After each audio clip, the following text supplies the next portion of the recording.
দুইটা এমন বই যেটা অনেকগুলো দেশের ভিতরে ব্যান করা, কিন্তু তোমরা অনেক বেশি লাকি যে তোমরা বাংলাদেশের মতো ডেমোক্রেটিক কান্ট্রিতে জন্ম নিয়েছো, কারণ পৃথিবীর অনেকগুলো মানুষই চায় না যে তোমরা এই জিনিসগুলো শিখে ফেলো। Number 1, the art of seduction.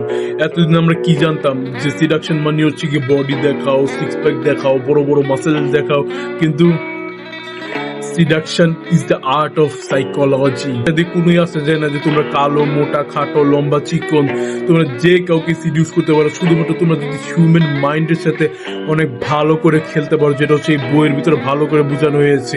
You can seduce anyone, any gender, male হোক, ফিমেল হোক, even masses. Number 2, the 4 laws of power. এটা ভালো করে বুঝে নাও যে পাওয়ার হচ্ছে গিয়ে শুধুমাত্র একটা দেখানোর, একটা ইলিউশনের খেলা, যেটা হচ্ছে এই বইয়ের ভিতরে ভালো করে বোঝানো হয়েছে। আর পাওয়ারের ভিতরে শুধুমাত্র ভালো জিনিসই থাকে না, এটার ভিতরে তোমাদের হাতও ময়লা করতে হয়। তো এই জিনিসটা তোমরা বুঝে নাও।